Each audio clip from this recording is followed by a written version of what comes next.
So hi everybody, my name is Nacho. I'm lead market researcher at LOOKA. And first I'll allow Angel to introduce herself as well. Hello, my name is Angel. I am a biz dev at LOOKA. I'm currently in Kigali. Yeah. So please, just a reminder for everyone to mute themselves and to stop their videos. Thank you. Yeah, so today I'll be moderating our discussion on the best onboarding strategies in West Africa. So a couple of points of useful information. So firstly, we will be recording this event just so we can share it later on.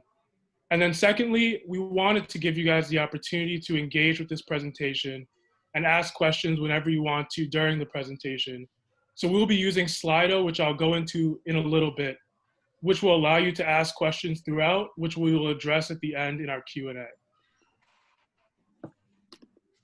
So a little bit about Slido. So first you're going to go to your search browser, enter www.slide.do on your search engine, enter the code #GetLooka, and then throughout the presentation on that platform, you can ask any questions you have, and we will store it and then address them at the end in our Q&A. So to start our little presentation today, we have a fun question. What is the name of the Ghanaian football team, the second best football team in West Africa, besides from the Nigeria Super Eagles? So log on to Slido, put in your answers, and then we'll see the answers come up here, and just to make sure that Slido is working properly. Wow.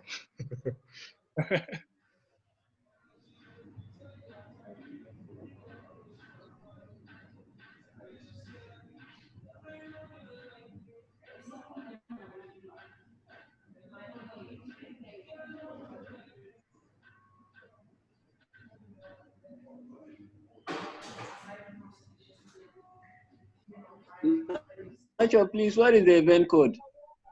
Hello?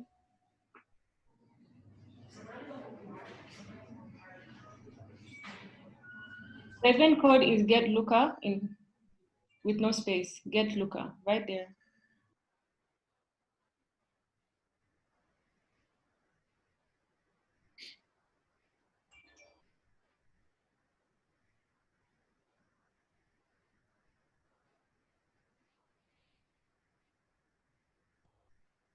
So we'll give it a couple more seconds just for people to input their answer, and then we'll move on from this.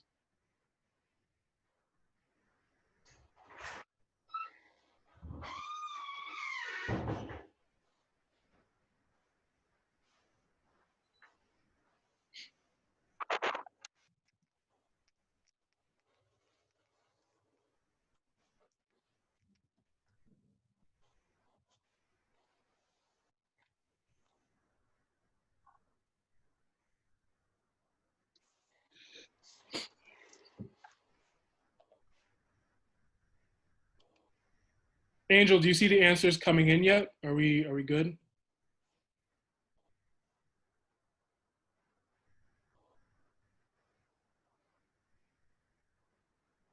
There we go. Okay, so it seems like Slido is working for most people.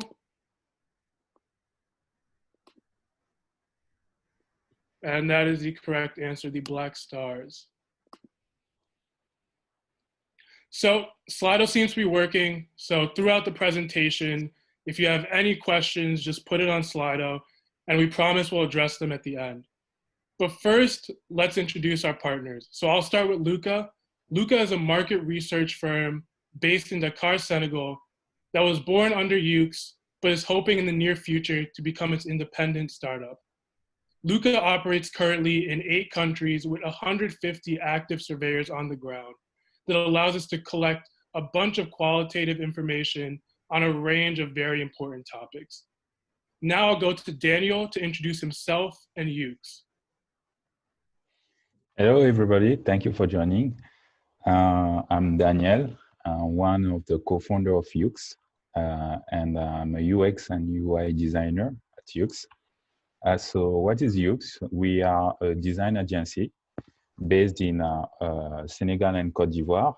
We founded YUX since 4 years now, and we do service for enterprise like user research, UX, UI design, and now with LOOKA we do also the quantitative research.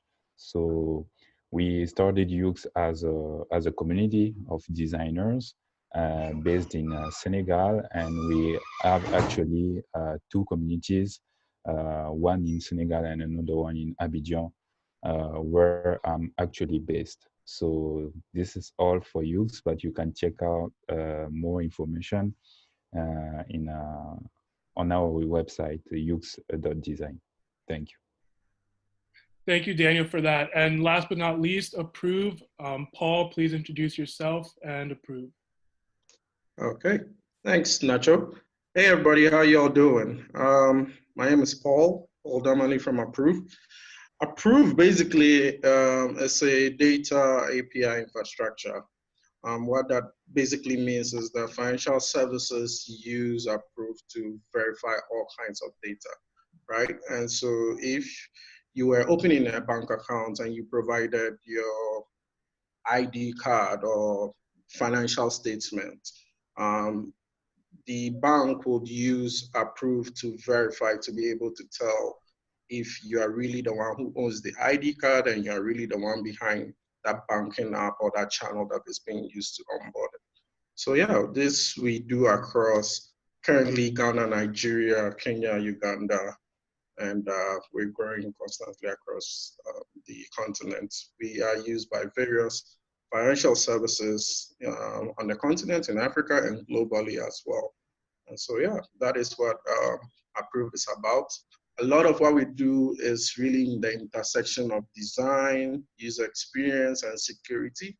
And so we tend to be very much interested in these topics, and that is why we are very much involved in this research. So yeah, that's pretty much Appruve. Well, thank you, Paul, and thank you, Daniel, again. And so just a little bit about our agenda. So next, I'm going to introduce the rest of our very talented array of speakers. Then we're going to go into the study and the key findings, and hopefully hear some insights from our speakers on those key findings. And finally, like promised, at the end, we will address all your questions in the Q&A. So Paul and Daniel have already introduced themselves and what they do, but I wanted to give that opportunity to the rest of our speakers. So Lade, if you don't mind saying a few words about yourself. Hi, my name is Lade. I'm a UX researcher and experience designer based in Nigeria. I do a lot of research for companies across sub-Saharan Africa. Thank you, Lade. Next, David, if you could say a few words.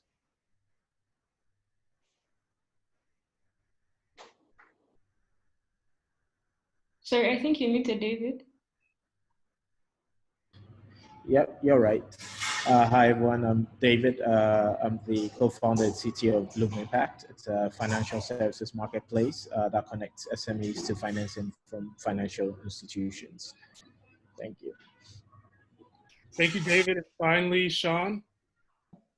Hi, I'm Sean. I am a master's student in the US studying human-computer interaction, and I am working as a UX engineer at Appruve currently as an intern. Thank you, Sean. So a little bit about this study. So this study was done in Accra, Ghana, 304 questionnaires in 10 zones and 9 surveyors. So as you can see, LOOKA surveyors are on the ground, really talking to citizens, getting really, really essential qualitative information and insights. And with this study, we had Appruve help us prepare the questionnaire. And as you can see on the app, surveyors can easily plug in information from these conversations with citizens in a seamless and easy way. So now going into the study, the meat of this presentation. So our first key finding was that most users are very fearful of fraud during onboarding. So whether that means they're fearful that the company might use their information in a fraudulent way, or that means some third party will come in during the onboarding process and take that information and use it for bad purposes. And additionally, there's a little bit of a challenge for onboarding apps here, because 47% indicate that both security and ease of usage, not only during using the app, but ease during the onboarding is important. And so as you're trying to ensure more security, you also have to make sure that you're not overloading people. And so I wanted to ask Paul, in your experience, what is the source of this fear, especially in digital financial services? And what do you guys do to mitigate this issue? Right. Thanks, Nacho, for the question. Well, the intersection between security and user experience is always a big debate.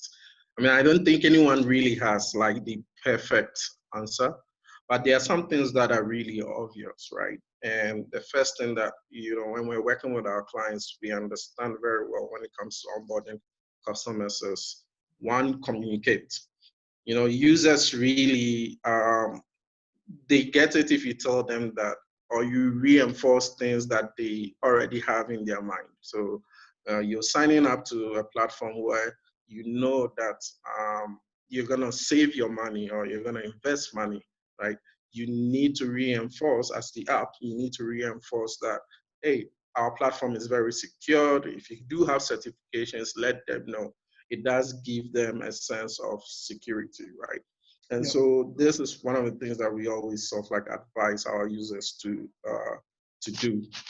The other thing you need to think about is information overload. The human brain, as it were, is designed to take in a lot of information, but not all at once.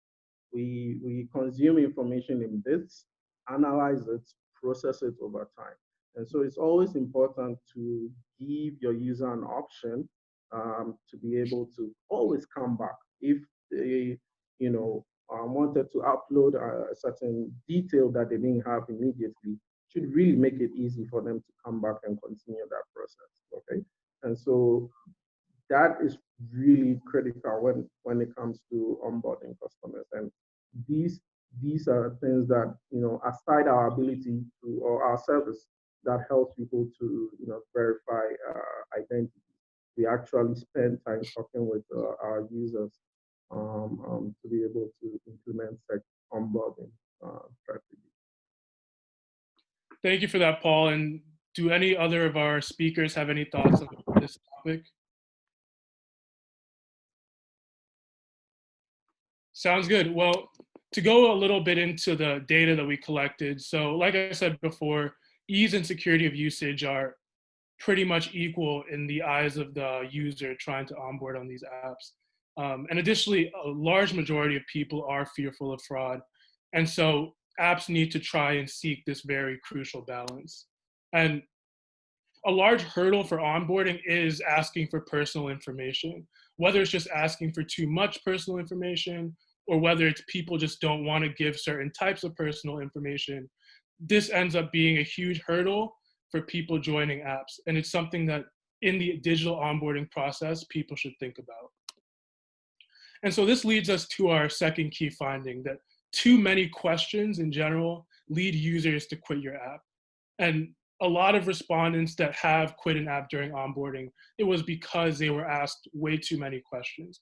And so, Daniel, I want to ask you, and going off of what Paul said, how do you feel about this balance between giving users information and asking questions and trying to cater their experience, but not overloading them to the point where they're just not really willing to go through in the process? Right. So I think the general understanding for everybody who's filled out a survey before is, if you don't know how long it's going to take or, how much further you have to go, it's much easier to drop out because, you become very aware of your time. In our experience, we found out that depending on what the purpose of, the onboarding process is, users have different tolerance levels, right? So for in our experience, where people are coming for financial services, if it's a loan they want, they will jump through all the hoops, right? And so you could get them to answer as many questions as you need, because they do think that reward at the end is greater than the path that they are taking. Of course, you still have to be mindful of breaking it up, as Paul mentioned, about the sort of the memory overload and and the fact that people may not always have the information readily available, that you need to make those jump points easy for them to come in and out. And so the purpose can determine how long you can make it, but generally you do want to keep it short, and you do want to not only sort of the overall length of the questions you have to ask, but also even looking at the type of questions. And I think at the end of the day, it comes down to the same rules one has to follow when you're creating a good survey, right? You don't want to have be asking two questions in on one question.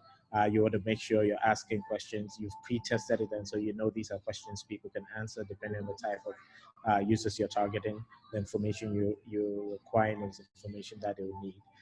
And then, in terms of UI tricks, always showing the progress, showing what's coming next, encouraging them if it's really long, putting little success markets in between, just so that people know that they're getting closer to the end, and plus getting closer to the reward.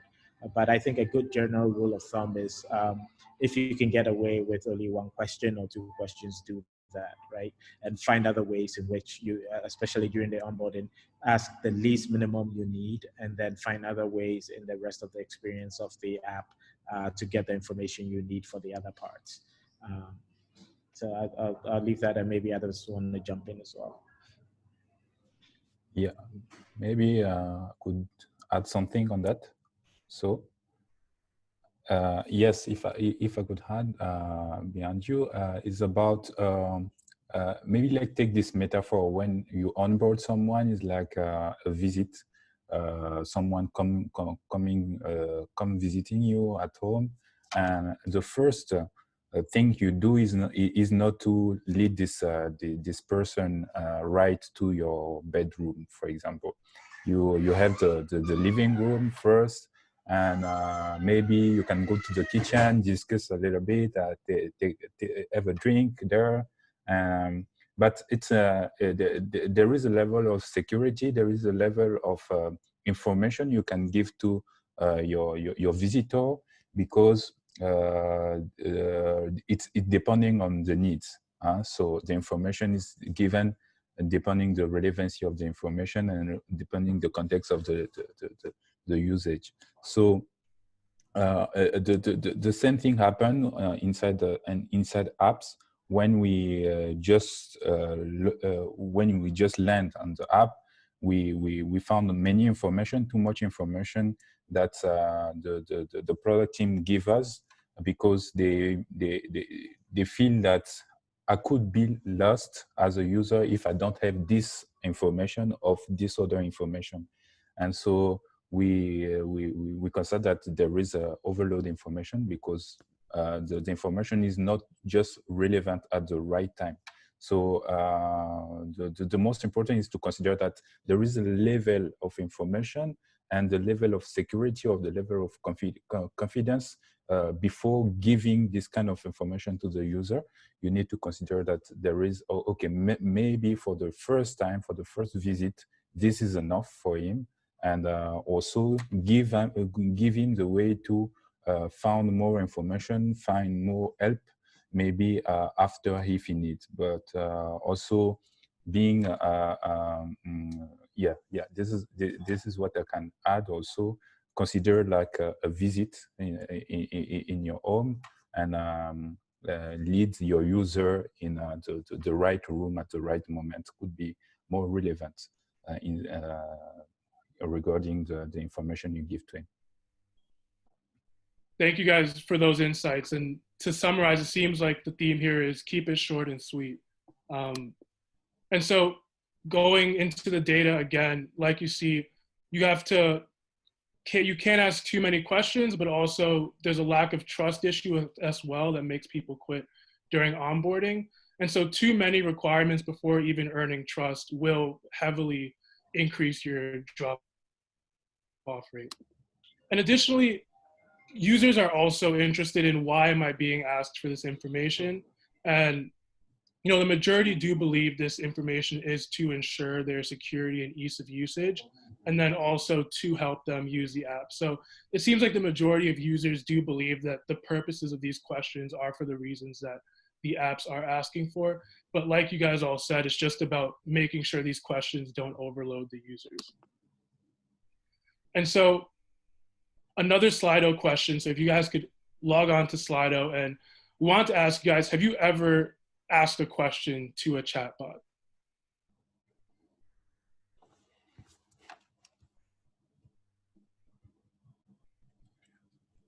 So I'll give you guys a few seconds here to answer.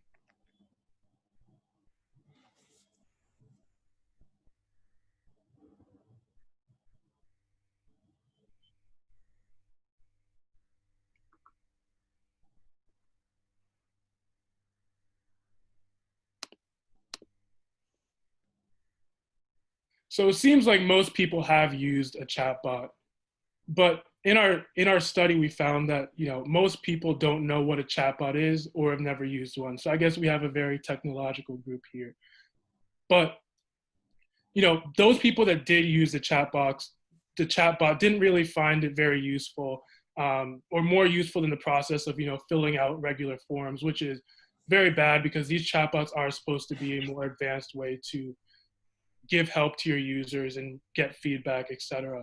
And so I wanted to go to Sean on this one. You know, what do you think is the future of chatbots on the continent, particularly looking at areas where maybe there might be lower literacy or lower know-how on how to use these chatbots? And what are the advantages and disadvantages of using a chatbot as opposed to other forms of interacting with your user? Mm-hmm. Thank you for the question. So I think the first thing that I want to point out is that if you look at the chatbots that are provided in these, basically these banking services websites, you have this tiny bottom, like a tiny box in the bottom, which is asking you, how can I help you? Or can I help you in some way? Do you need some help? It's very hard to actually differentiate if it's, you know, a chat box or is it just a help icon. So I think the first thing that, I personally felt from the findings was that maybe there is a better way to design that interaction, that initial interaction itself, that it makes it feel more like a chat box, something that can actually help you fill the form, not just something you can ask a question from. When it comes to the future, so I think particularly if you talk about, you know, low literacy populations, chatbots, in my opinion, would be very useful, especially not just like text-based ones, but also voice-based chatbots.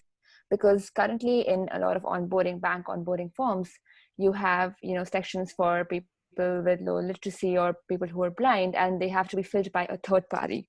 So a chatbot can actually, you know, help mitigate that. You don't need a third party person, like a third party, to fill up your application. You don't need to share your personal information with someone else who, you know, is not yourself, is not the bank itself. And you can actually use the chatbot in this case to basically bridge that gap. For advantages, I think that's definitely one of the biggest advantages, because in cases of, I think, low literacy populations, it even becomes difficult to differentiate between what they consider as what they feel is, you know, personal information and what is not. There might be some information which they may feel is not very personally identifiable for them, but can be, you know, used in malicious ways and might go out to other people, and can lead to all those complications. And when it comes to disadvantages, definitely when you think of a chatbot, the implementation is a challenge. Especially if I'm jumping onto, say, a voice-based chatbot, you know, the back end of it is going to be quite tough to implement. And like, there has to be some sort of AI or some sort of, you know, if and else conditions which you're handling each of those cases. But coming to the bare minimum, I think the bare minimum that can be done is to actually make the purpose of a chatbot more clear and more obvious on these websites, which can actually help people engage with them more. No, that makes a lot of sense. Thank you for that answer. And I'd like to open it up. Do any of you guys use chatbots in your businesses? And if not, why not? And how has that experience been?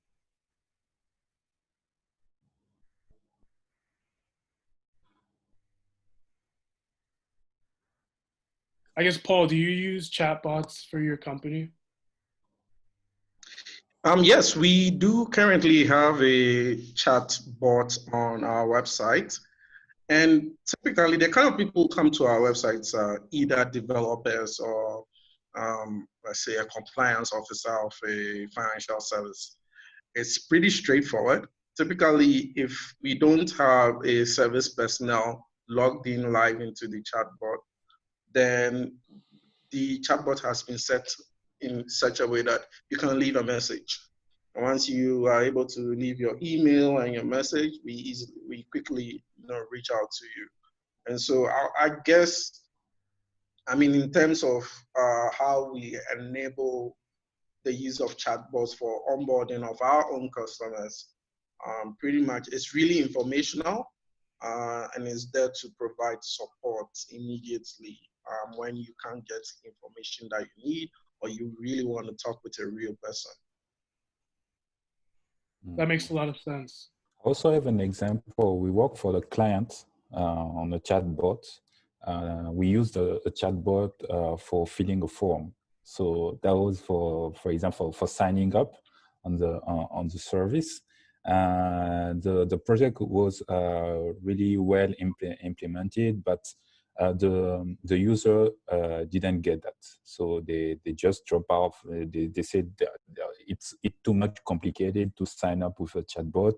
But on the second time, we use the same interaction with the chatbot to engage people with the help center. It works very well, much more. So this is very important to know.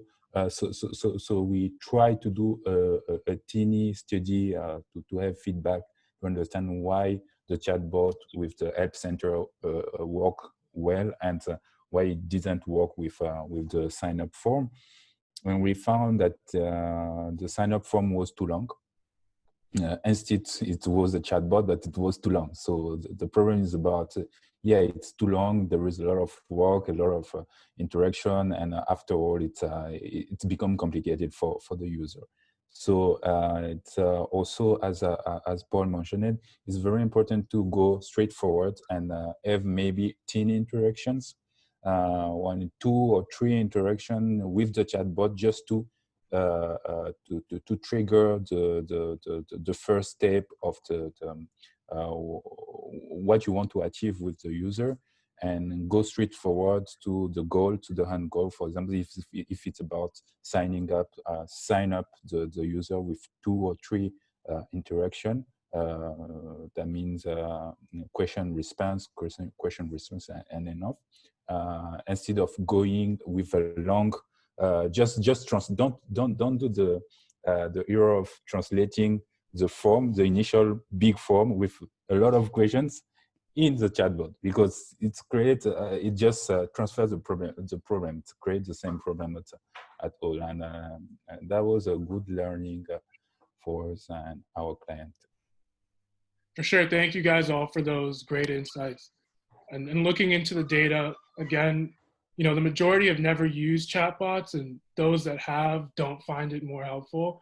So there's definitely an opportunity here to, potentially use chatbots in a productive way, or expose your users to chatbots.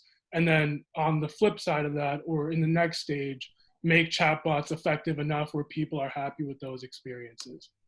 And a lot of people, would like to ask for help when like using an app. They would like to ask for help with a chat, but a lot of people don't ask for help using chats because people have had experiences with chats that have not been positive.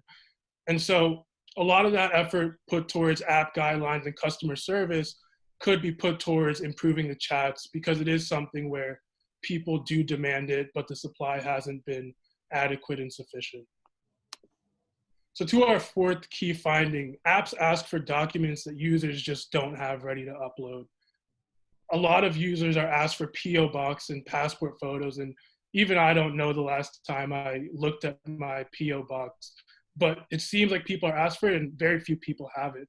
So I wanted to ask David, why do apps ask for this type of information, and why are people afraid to give it? Is it like security reasons? And how do you guys think about mitigating it, particularly for PO box and passport photos? Right. So I think it goes back to the question of trust that came up earlier. And I think that was the second reason people quit from apps, right? These documents, a lot of people view them as self-identifying documents. They're very personal, and so to put them into a system where they're not completely clear on the purpose of it or why you need to have it begins to affect their perception of the trust of the system and why they would want to put their data in there. So that's the first reason. The second is a lot of people don't have some of these documents. So especially when you talk about passport photos, your typical person may not have traveled outside the country, so doesn't need a passport. And so requiring a passport photo becomes a huge hindrance because they did not have access to it. And then with the PO box, at least in Ghana, that is the same issue where because of the poor addressing system and the sort of lack of spread of the digital system that they do have in place, people do not readily have PO boxes for themselves. If they do, a lot of times it's shared. So in a lot of ways, these type of questions begin to put the person in a position where they lack the ability to actually respond because they don't have access or they have trust issues. But there are ways around it. For example, a lot of times, for example, a system like Paul's system, I will allow me to verify if will allow me to verify somebody's face. So instead of a passport photo, because a lot of times you're getting a passport photo because you want to be able to verify that or up the ante a bit so that if they are fraudsters, they know they are committing something personal about themselves. And so what we do is we ask people for a selfie. And if they do happen to have a passport, we still get the selfie and then get their passport number. Because when you pull that data from, say, the Appruve API, you're able to get a passport photo and then you compare with the selfie to say, is this the same person? And in some ways that works better because if I've stolen somebody's passport and I'm using that for an application, if I'm asked to upload a selfie, then it becomes easy to, if they are not aware and try to dodge it, it becomes easy to catch that fraud. With things like PO boxes, because a lot of people are on smartphones now, the easiest sort of workaround is to do things like, okay, when you get to your office or your place of business or your home, hit this button, and then that phone is able to capture their location. And that in a lot of ways becomes even more relevant because at least in my space, in the fintech space, the reason they want your address is because they want to be able to find you when you can pay, not necessarily to mail you. And so that is even richer information than saying a PO box number or address. But a lot of the reasons why people don't provide this is in some cases they don't have it. And so if you're looking for identity verification, it's always good to provide multiple options. In a country like Ghana, a lot of adults vote, and so a voter ID will be a lot more accessible to people than, say, a passport. And so provide options for people in terms of how they get to identify themselves. Thank you. Yeah, that makes a lot of sense. And do any of the other speakers have any insights on that? Do any of you guys actually ask for PO box or anything like that? Yeah, so I think that in terms of this, one of the things that is important to know is to, beyond like doing research with people, is to increase the scope of the kind of research that people do. So basic things like desk research will let you know that PO boxes are not very common in this place, or zip codes are not things that people here are familiar with. So you don't always have to like go and do that foundational work yourself. You can just rely on things that other people have done and sort of like just do maybe a survey to validate that that's right. And so once you know that people here don't really use zip codes and PO boxes, then you know that you don't need to ask for that. And if you ask for that, then you're closing out a significant portion of people from filling that form or making such questions optional. And also, in terms of allowing people to see the reason why you need something. So if you ask for my passport, like, why do you need that? Because if I don't have it with me, then, and then it just comes up like, I need your passport for what reason? And I'm just going to close it and go away. Another thing is also, if possible, before people get to the sign up point, you already let them know you already need these documents, like these are the things we need from you for you to complete your sign up, so that they know that, okay, I need to get all of these things before I start doing, like, signing up for this. And that's also a good point to say why you need those things. So we need your passport so we can verify your identity. So we need this so that we can prevent fraud. And so you have all of this before they sign up, and so they can see it. I know that I need to get all of this ready before I start the sign up process. Thank you for that. And yeah, that's a great point, that people in the onboarding process don't just want to know, what am I giving, but kind of why am I giving it, so they have insight to that. So going a little bit into the data, again, a lot of people have been asked for digital address, photo ID, and those are kind of the standard ones. But people have been asked for things like PO box, utility bill, which I just can't imagine why anybody would ask for that. And if you guys know that, please tell me. But people are being asked for a lot of things they just don't have. And this is a huge hurdle in the onboarding process. And Not just, kind of yep, go ahead. sorry, can I speak to the utility bill? Please, because I'm very confused. Yeah, you've stayed away from Africa for long, so I guess you don't know the context of that. Well, the problem is that in most African countries, there aren't well standardized addressing infrastructure, right? So of course, they would literally have the address system, but being able to connect to the address system to use it as a means of verification is hard. APIs are not readily available from the government. And so you find yourself in a situation where, as a financial institution, you have to make do with what you have. And the closest to getting some kind of address information is utility bills, because they've literally mapped out where you are and how they can send electricity to you. So they know how to get their money from you. But even that is not so efficient. So yeah, it's a general infrastructure issue, which, again, financial institutions have tried to look for ways and means of, making that a requirement, which they get from the regulator, right? Yeah. The other thing you realize also is that financial institutions really try to follow the regulation to the letter, because no one, wants to get in trouble with the central bank, right? MTN got in trouble with the central bank in Nigeria, and they were fined over $1 billion some time ago. And that was hefty. It was all around KYC, right?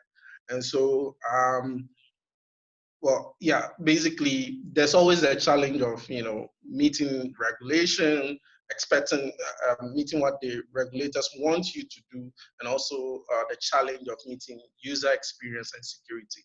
The financial services are always moving in between all those three, trying to figure out how to do that, evenly. Now, the new layer is digital. So how do you even do this on a digital channel? So I guess that's what we're discussing about.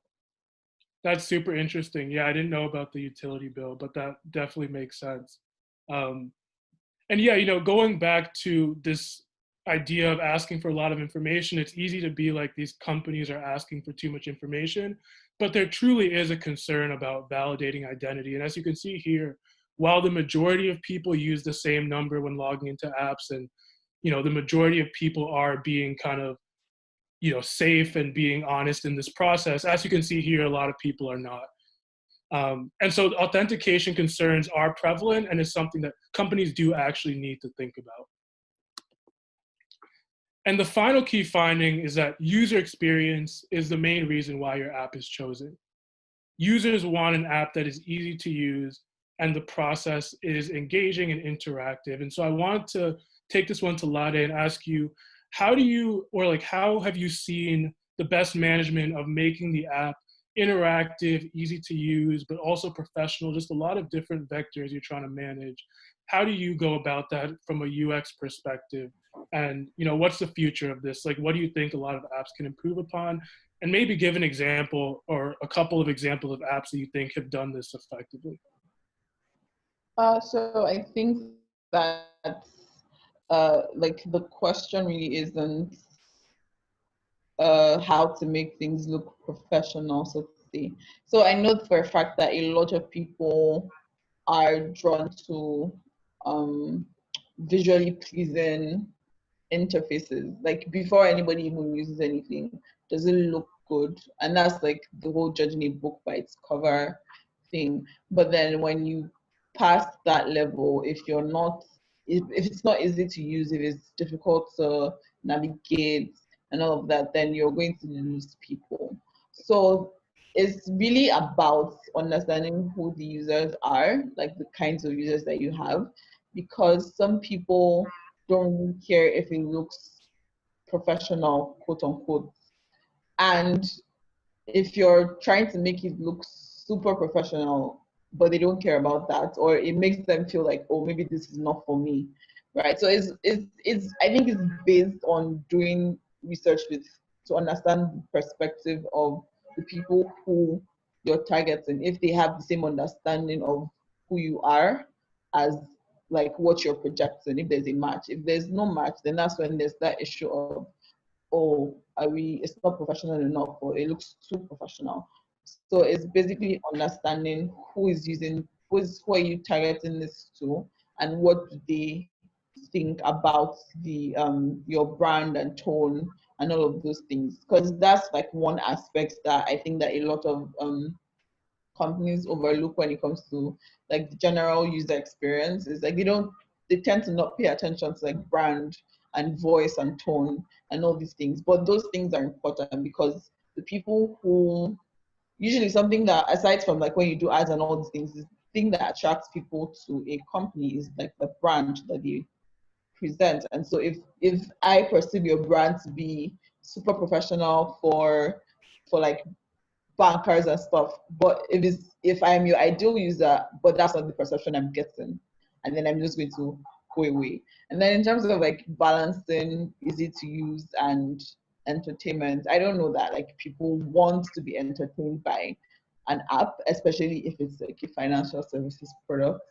Like I don't want to be entertained. I want to impute my expenses, or I want to do a transfer, or like they're very clearly defined goals, objectives for using these things. And the way to introduce those elements of like fun and stuff would be in terms of like the interactions and animations that you have on so like doing things that delight. So if somebody is, for example, an e-commerce site, if you're shipping, so you can make the button like a truck moving to, like, so stuff like that, just like doing delightful animations and illustrations that make users like happy to like, oh, this is nice. But beyond that, I don't think that there's much you can do in terms of entertainment, especially for a financial services product, because even thinking about this is making me laugh. Like, why would you want to entertain me? Entertainment is for YouTube. I go to YouTube for entertainment, and I watch Netflix to be entertained. I don't want my financial services app to entertain me.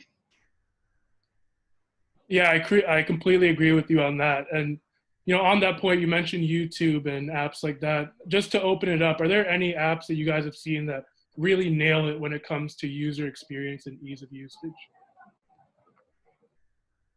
I mean, I think like for Nigeria, for the apps that I have used, I think Paystack is one of the easiest things to use if you want to set up like a payment thing for your business. Like, even if you have never done anything like it before, even if you have no experience doing that, it's so easy to set up, and it's very guided for first time users. Like, everybody I know who has set up a Paystack store comments on how easy it is to do. It's like you don't even have to think about what do I need to do, because everything is clearly laid out step by step, and you're never stuck in your journey. And it's just very easy to use.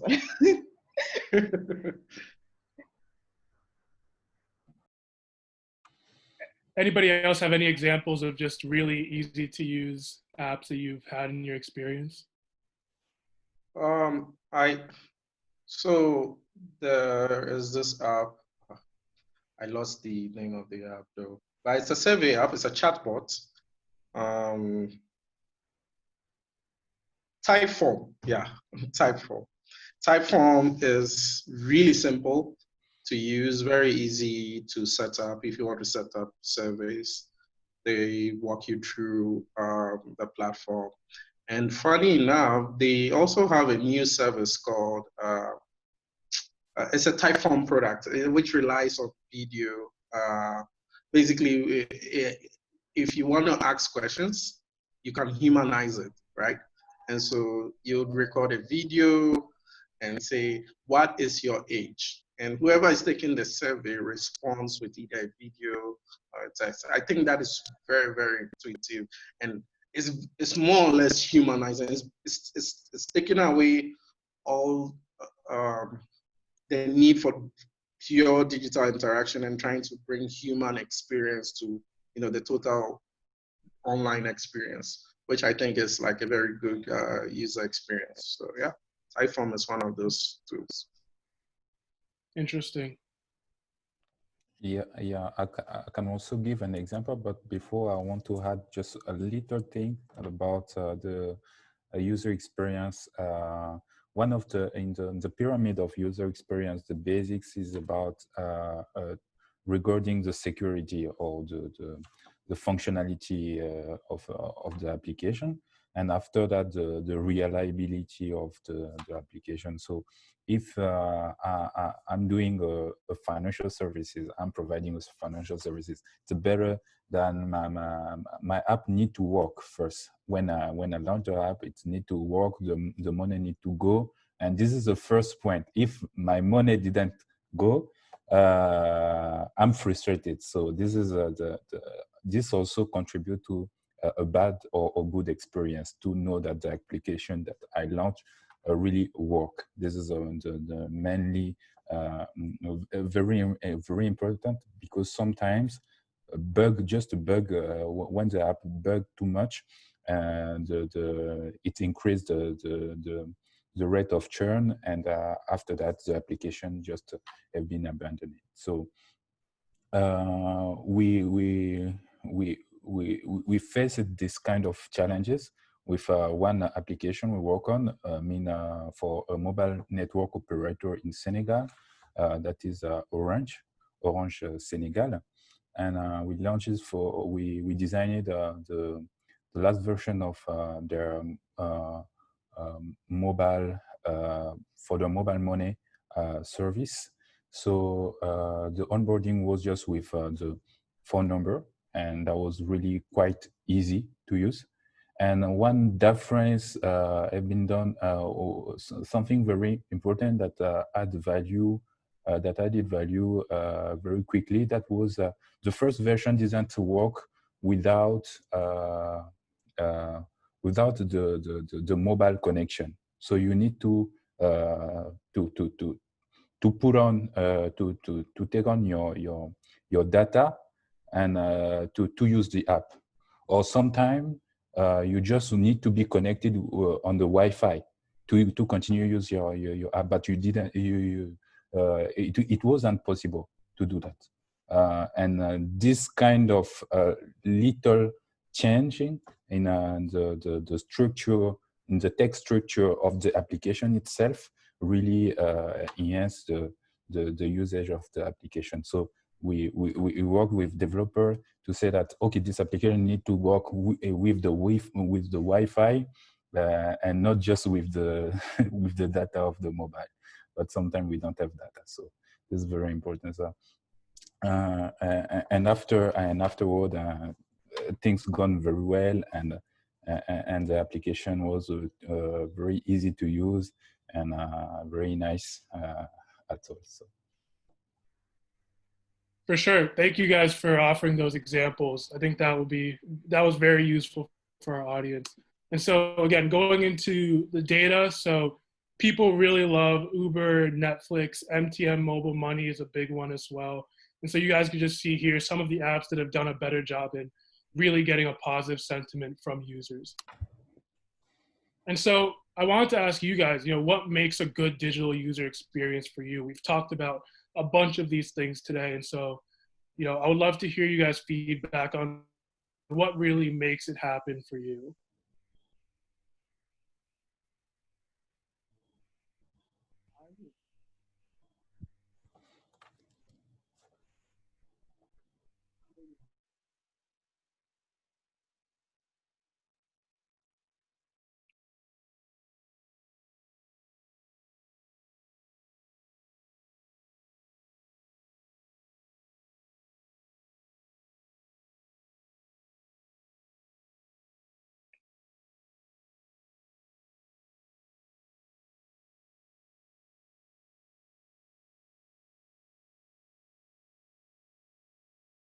So I'll give it a couple more seconds just to get a few more responses in, and then.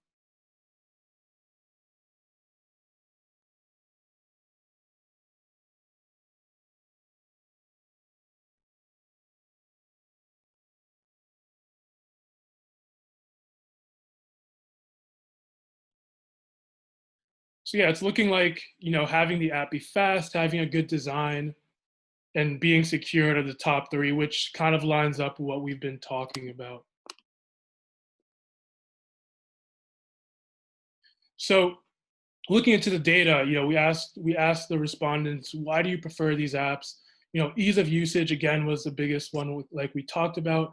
A lot of people actually liked entertainment. So I guess a lot of people aren't using too many financial services apps, but for a lot of different apps, not financial services, people really liked entertainment. And then saving money and time, a bunch of different factors that you guys would generally think about. But at the end of the day, it comes down to a really easy to use, clean user experience. So this is just an example of a pretty poor onboarding type of platform. And so I would love to go to one of you guys to discuss your thoughts on this and why this isn't the best way to kind of implement your onboarding.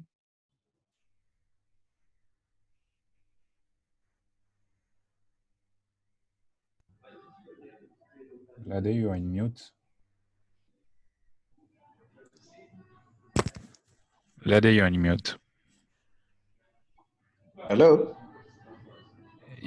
Sorry, I Yeah. missed the question. Yeah, we can hear you now. Sorry, I didn't get the question. Yeah, no worries. So I would love to hear you guys' thoughts on, this very crowded onboarding.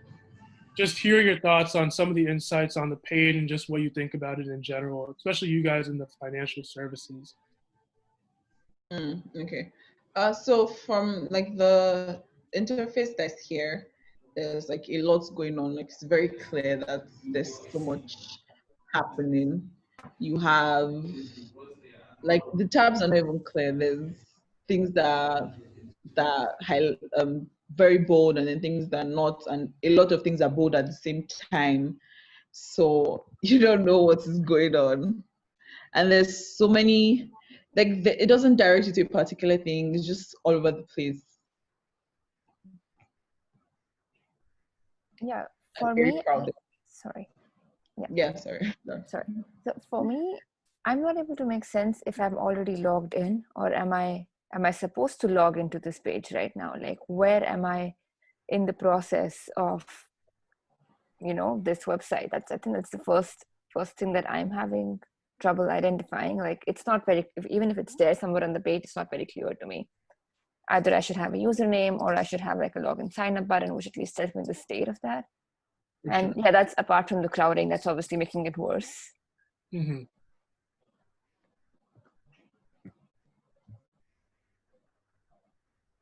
Yeah, no, as you can see, I agree with mostly everything you guys said.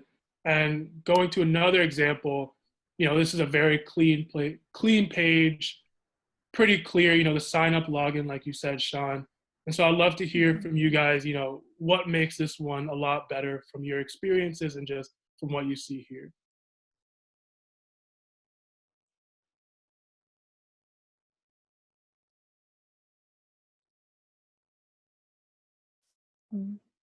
I think everyone's on mute.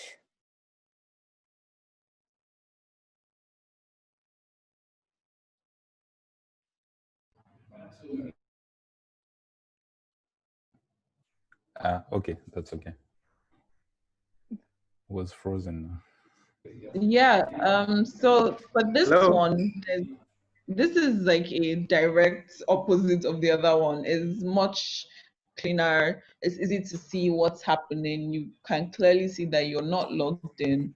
And then there's something on here that shows you what it will look like when you're signed up, and kind of the things you can do. You can already see some of the things you can do. You can see that you can pay bills, you can transfer money to people, you can buy airtime, and so it basically shows you all the features that you can, or some of the features that you can use once you're signed on to the product.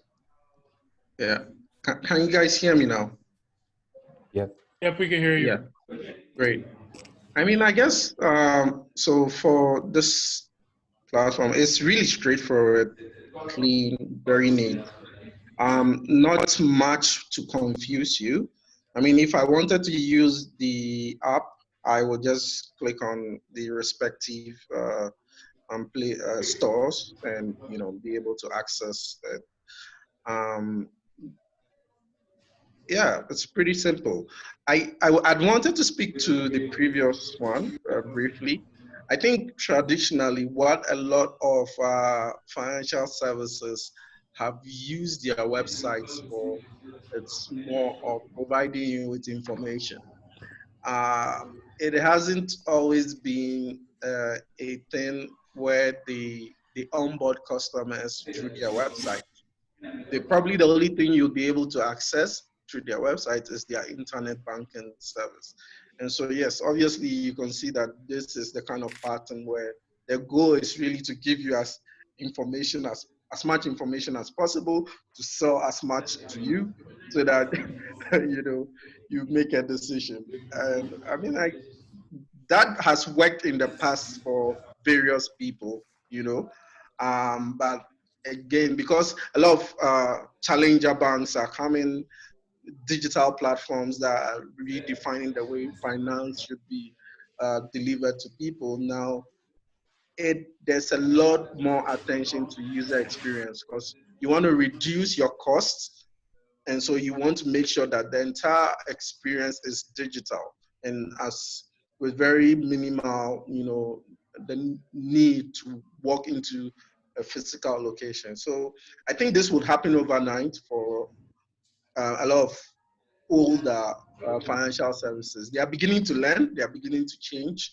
and yeah, it would happen over time. And so yeah, the challenger banks are showing the way. They're showing that it's possible, and so I'm very sure that bigger financial institutions will start practicing these UX principles. Yeah, that makes a lot of sense. And David, do you have any thoughts on either of these platforms and kind of your opinions on them?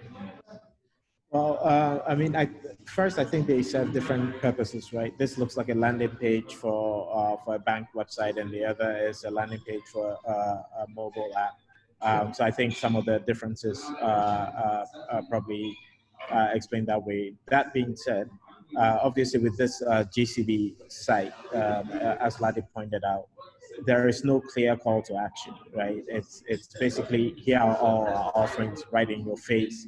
And as Shannon pointed out, it means that I've been here before and I kind of know what I'm looking for. So I kind of just zoned in there. They could do a little bit better in terms of, using white space and all of that to make it a little bit clearer, even if it's, especially for first time users. And this I've found to be typical of a lot of bank websites when you get there. There are very few that are sort of clearly done. Either they do it this way or they hide all the menus, all the items under like cryptic menu headings, right?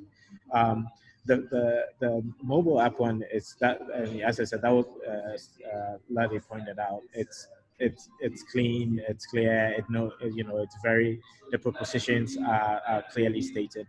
And one thing she pointed out was that you get a sense of what you're going to get if you commit yourself to this, right? And that's always like a good pull. So if right now I'm looking at this, I can do bills, I can do all of that. When I go to create account and they're asking 5 or 6 questions, I already have in mind what the end goal is and what the price is. And so it becomes a little easier to kind of go through those things. And then, again, leveraging different brands for trust, right? If you have it on the Play Store, it's not just like download this link of my app, of my site, and things like that. Adds a little bit of credibility, right, to the site. Yeah. But I think it all boils down to understanding the users you're going for and the purpose for the site, right? So what it will be interesting to, I'm not sure if GCB has an app, but it'd be interesting to compare their app page to this one, because then the purposes are the same, and then it'll be interesting to see how they lay that out. For sure. Thank you guys for those insights. And that's about it from me. And now we're going to go to the Q&A with Angel. So Angel, I'll let you take it from here.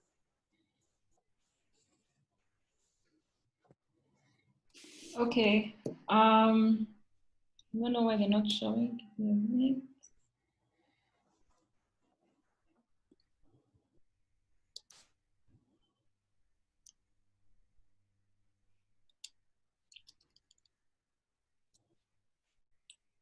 Please move on to the next slide. Okay, there. Yes. So the first question is for Paul. If you've talked about financial services across Africa adopting an omni-channel approach to acquiring customers, can you please explain more?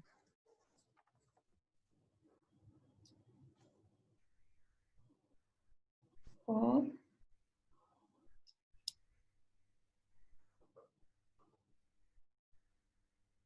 Yeah, I was asking if you could unmute me. Okay.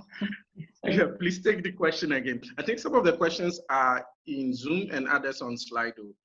Are you going to go in No, between they're all them? on Slido at the moment. So the first one, you've talked about financial services across Africa adopting an omnichannel approach to acquiring customers. Can you explain a bit more? It wasn't so clear to me. Can you take that again? Sorry. A bit louder. Could you please talk more about financial services across Africa adopting an omnichannel approach to acquiring customers? Okay, so if I got what you said, financial services adopting an omni-channel approach to customer acquisition. Yes. Yeah, so I think that especially big retail banks in Africa and probably elsewhere in Europe and US, traditionally what they've done is that if they have the resources to commit to a channel which they see as really popular, they would do it. So what has happened is that, so for example, with the advent of mobile money, a lot of people began doing banking services through the phone, USSD. And so the traction, I mean, for that was really high for telcos who were delivering financial services. And what it meant was that, you know, banks were being beaten because they were still relying on their agent networks or their bank branches, as well as, you know, their sales people, which was not, you know, as ubiquitous enough as, you know, using a platform as USSD. And so what has happened is that banks are beginning to look at whichever channel that we want to acquire customers, let's use it. So if it's USSD, everybody else is doing USSD, let's use it. If it's banking apps, like using a mobile app, folks, the younger folks would want to use the mobile app, let's do it. If it's, you know, getting people to walk through to an agent in your community, well, let's set up an agent's network. So a lot of banks literally have approached reaching their customers by giving customers, you know, multiple options to reach them, which I think is great. I mean, so far as you can harness the experience around these channels and make it really smooth and interactive, yeah, I mean, it's a great approach to acquiring customers. Okay, thank you. For Danielle or Paul or both, could humanizing the chat box feature be more useful? More useful, maybe in the process that you regarding the goal you want to achieve, it could be useful. But I think so. There is a warning in humanizing chatbots, is that we need to keep the reality to the user, that the user is interacting with a machine. It's very important, because I think so. One of the trick is about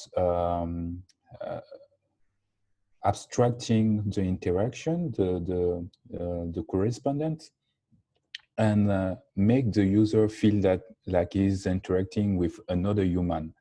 And after he will find that I have been tricked, and it is not a real interaction that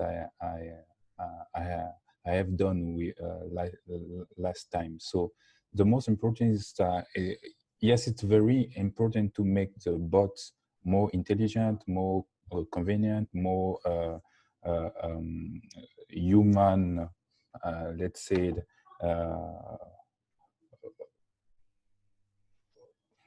in interaction, but we need to keep the frontier, the line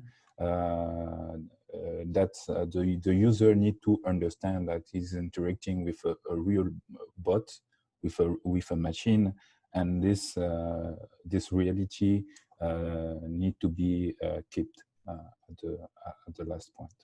Okay, makes sense. Daniel, Yeah. Paul, any thoughts? Yes, I agree totally. I think people over time, when they get used to digital platforms, they get used to the fact that, well, chatbots, it's not a real human being they are talking to, right? And so then it's always an issue of people drop off, like they tend not to use these channels over time, especially if they can't get the kind of interactivity that they want. Chatbots are great, but it's really hard to create that level of responsiveness that you get from a human being. And so earlier on, I talked about a service. I just found it here, and I'm going to share it with everybody. Everyone, it's called Video Acts by Typeform. And I think that it's a really great way to interact with through the chatbot, but still with a human interface, right? Where the responses that you ask is either via video or any other channel, but largely by video, which gives it a a human feel. Mm. Okay. Thank you very much. For Lade, how companies embrace or perceive UX in Nigeria and Ivory Coast? How do companies embrace or perceive UX in Nigeria? Well, in Nigeria, we can say Nigeria recently.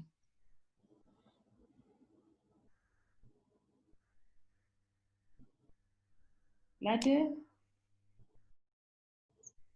Okay, Daniel, do you want to take this one? And you can tell us more about how companies perceive UX in Ivory Coast. Difficult to to give a number, but because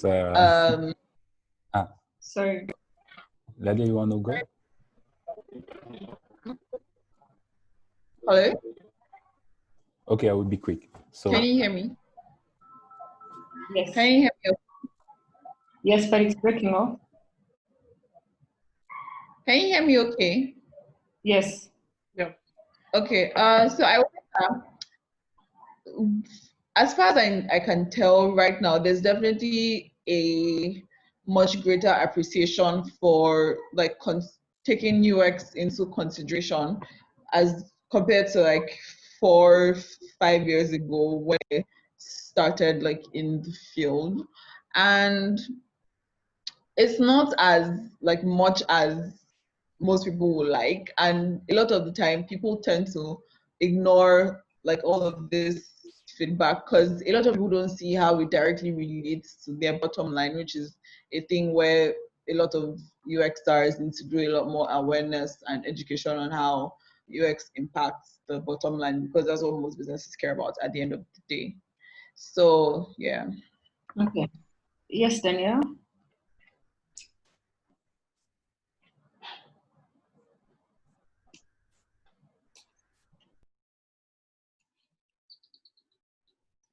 hello?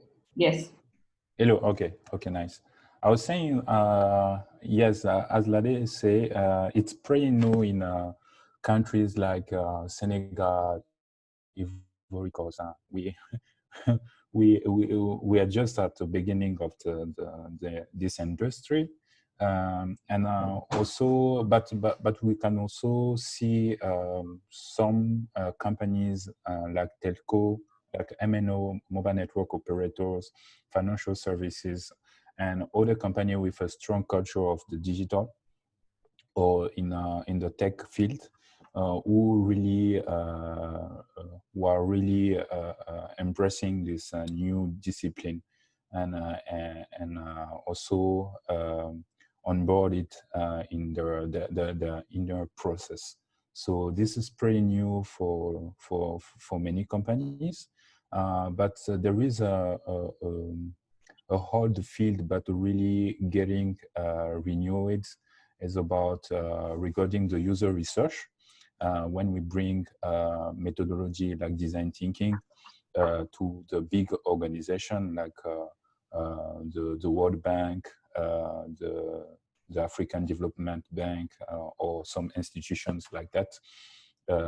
It's a very, they are really interesting by bringing the new methodologies that could add more value in regarding the research field, understanding well the population they will address with their programs, and also just having good tools to measure the impact since the beginning of the project or activities on the field. So this is a big opportunities for anyone who can want to invest himself in the UX field. There is a large opportunity to get. So, but it's almost the beginning. Okay.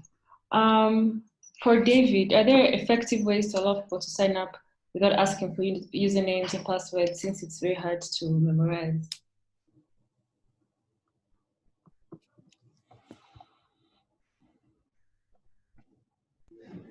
Great. I'm glad you understood my sign language.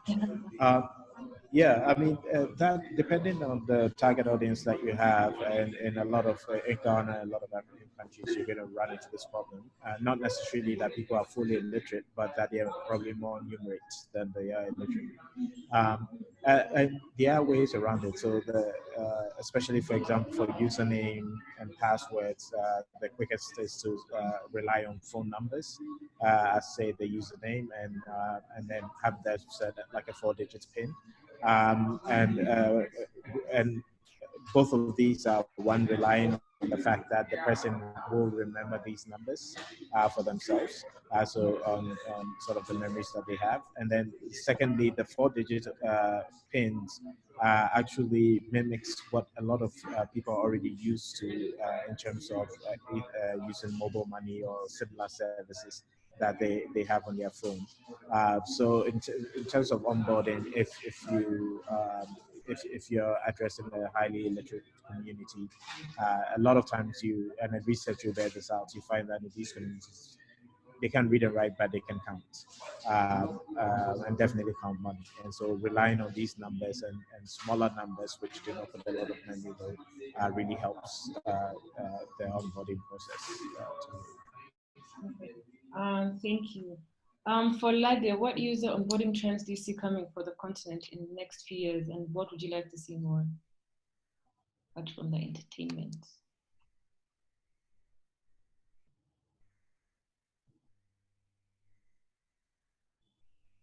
So in terms of onboarding trends, I don't know that there's like a quote unquote future of onboarding trends, but I think that is more about understanding like how to make onboarding as simple as possible for the people who are signing up to use your product. So it's just the general like best practices that I think will remain the same. I think the only things that might change will be people using pictures versus illustrations, people using more culturally relevant content in the pictures that they use in their onboarding, stuff like that. So besides that, I don't know that there's any like major trend, because there are definitely general best practices for onboarding that most people follow. So, and then what would I like to see more of? I would like to see more of onboarding that ends in the user being able to take a specific action, like a guided onboarding thing where, so for example, if your product is helping people invest, right? At the end of onboarding, the user should have taken an action, which is invested X amount. So after you go through the whole sign up process. And then when you get to the first page in the app, shouldn't be like your general dashboard or homepage or whatever it is. It should be like maybe top two or three things that you want them to do in the app, and then they can complete a task. That way you're able to like actually increase retention because they have done something, as opposed to I download the app, sign up, and then I close it and go back and forget about the app until like years later, right? So just being very deliberate about what action you want your users to have completed by the end of onboarding is something that I think people should like do more of. And then, oh yeah, people are really getting into animated animations in UI. So I guess that's a trend that more people might embrace. Okay. All right, thank you. For Sean, what are the first UX UI steps to respect for a good user onboarding? So I think for this, the first step would be actually, I think, based on the entire discussion we had today, to actually make the onboarding process short and simple, asking only for information that is needed, that is essential for onboarding. There are other information that can be required at other steps of, say when you want to make transactions with somebody, or there's some sort of like those later steps. All that information that's required for that can be gathered at later steps. For the onboarding process, it should be kept short and simple, just like all the things needed for verification, essential information at that step. I think the first step would be to actually shortlist that, to identify those important pieces of information. And when it comes to, I think, UI, it's, again, depending on what information you have, it would be best to have like a simple UI. Basically, you don't want the onboarding step to be complicated.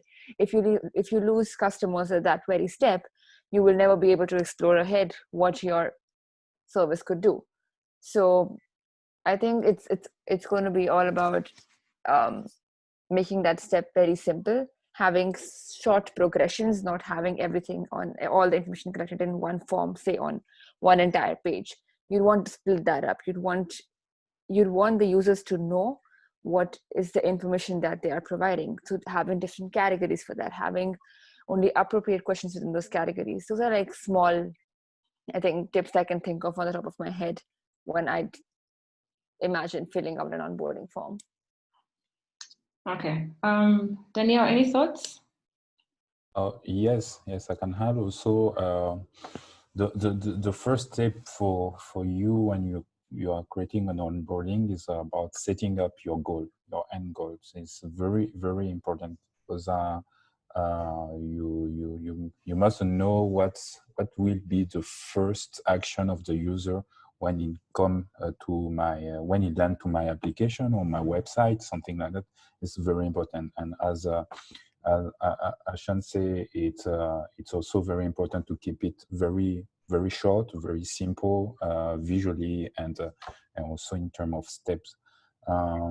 It's also important to know that when the end goal is clear enough for the user, you can after continue the onboarding with what we call by walkthrough inside the application. For example, you are not the user is not, it's not mandatory for the user to understand all the process before starting, but inside the process, inside the execution of the task, you could add some other insights, some other guidance to provide to finalize the onboarding itself. So it's very important to keep first what is the end goal and start with that.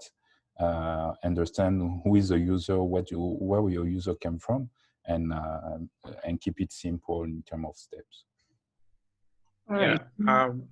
I had wanted to speak to the question that they just answered, i.e. the future of onboarding. I think from a technology point of view, one thing that I know that will be really will stand out. And that started happening in India. It's more or less we call it more or less like a personal details locker, where you have things like your ID stored, you have your bank account details stored, and you literally can, with a button, when you're signing up on an app and they have integrated that infrastructure, you could just approve them to have access, no pun intended actually. You could just approve them to have access to these details for verification. And so literally it's like this locker where you open up to people to have a look at so that they can confirm your ID, and it can be easily integrated into apps. So you would, in the future, you wouldn't have the need to enter things like passwords, because I mean, this secure locker is where everybody uses as your own source of truth to be able to, enter into an app or sign up for an app. So I'm sure, like within the next 5 to 10 years, being that one-touch signing or sign up process would be like the future, and you wouldn't have to, add all these details, your name, first name, address, etc. Because everything will be in that locker, that digital locker. Mm. Yeah. All right, thank you. For David, what impact is the COVID having on mobile financial services providers that you work with? Yeah, so I think the impact is as most people would expect. During sort of the initial phases, so early March or late February, early March, when the lockdown was prevalent across most of the countries, because we're a marketplace, the kind of demand side, so small businesses or individuals wanting financial services kind of dropped down because they weren't going out. There's very little economic activity happening, and so that sort of demand side kind of fell off sharply. And then right towards when a lot of countries started opening up again, obviously the demand went up because people want to revive their businesses. They've lost a lot of capital, revenues, and so they wanted to sort of reinvest and get things going again. And at this point, the supply side, which are the financial institutions, they had money to give, but they were a bit weary because there was still a lot of uncertainty around how long COVID was going to be around, if these businesses were going to be able to actually engage their customers at the level that they needed to kind of get the businesses going, the economic level going up, and be able to pay back the loans. And so they were very extremely cautious about who they were lending to. And right now you see that with a lot of financial institutions, they're looking only at their immediate customers, customers who've been with them for quite some time.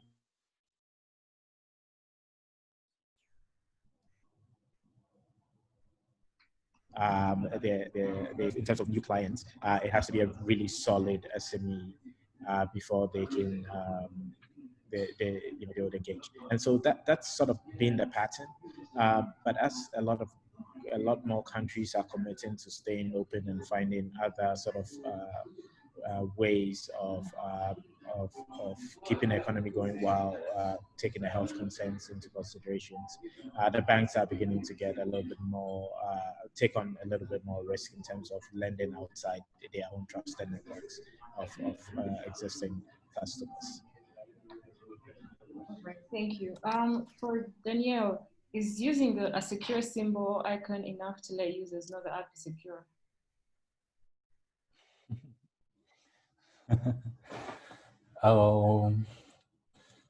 Sometimes yes.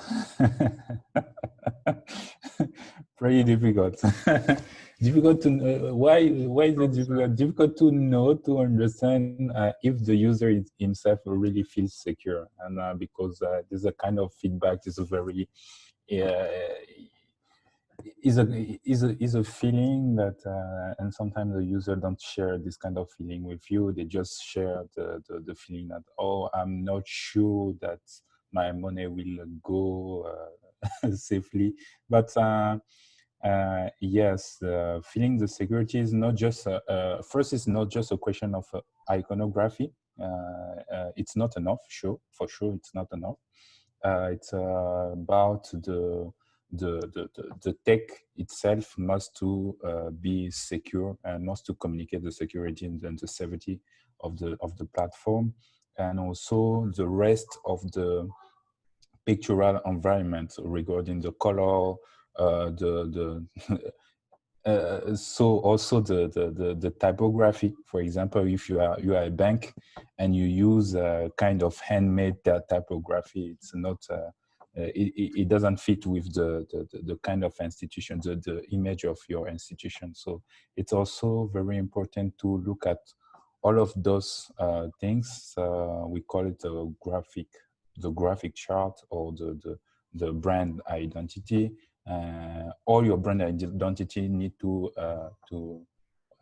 feel your user more secure. Look at PayPal, for example. It's very they're revamping all their brand identity because they want to scale up more and say that, okay, this is very important to work on what the security, what is a good color of security, and they take the blue, like Google, and they say, okay, Google is a very trusted system in terms of security. Let's take this color and also iterate around the graphic elements on for our product. And this is very nice to understand.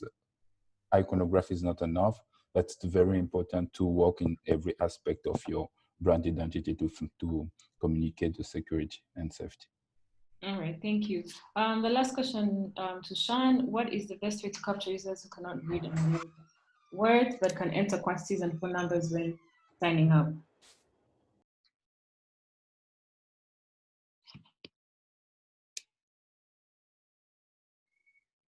Sean, are we still together? Okay, anyone wants to take this question since I can't seem to get Sean?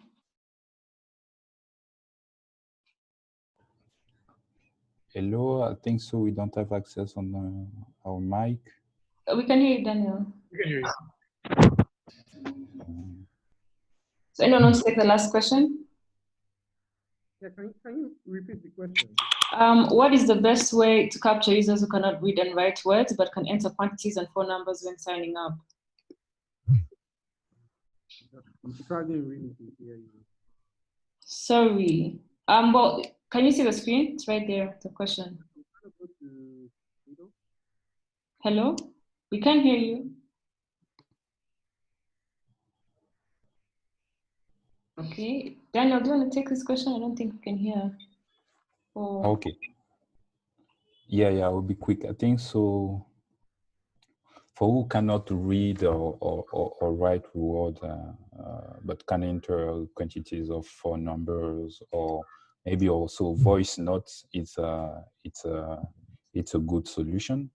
But regarding this kind of solution, we need to go more complex because we need to transcript the voice notes and to get the word because we need after that to fill a text field and save it in the database. So maybe it's a good alternative to think about, to start thinking about that. How can we take other technology like the voice to capture information that couldn't be right? So I think what I can say about this is that because there are companies that are doing this. So there's a company in Ghana called Farmerline, and they typically reach out. Farmerline and Isoko, their user base are farmers who you'll find in rural places, right, or rural areas. And so the way they try to send information to them, like weather information, market information, is through a system called IVR.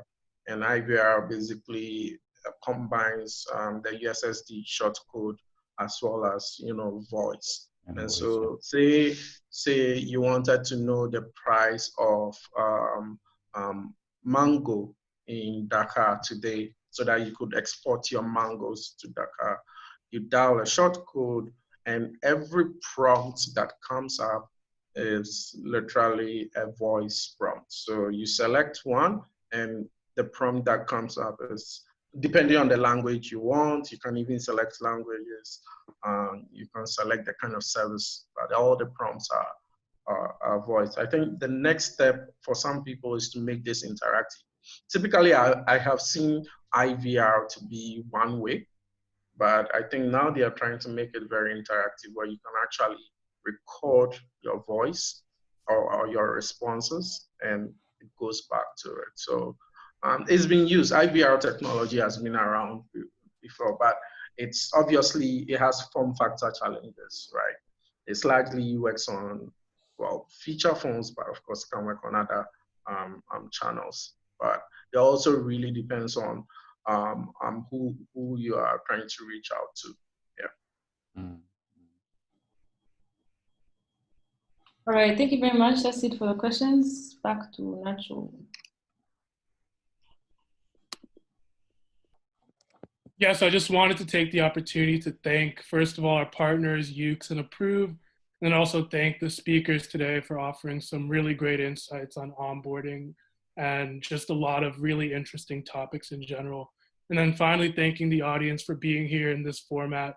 It's obviously not the most ideal, but I think we've all made the most of it and learned a lot today. So thank you, everybody, and hope to see you guys for the next one.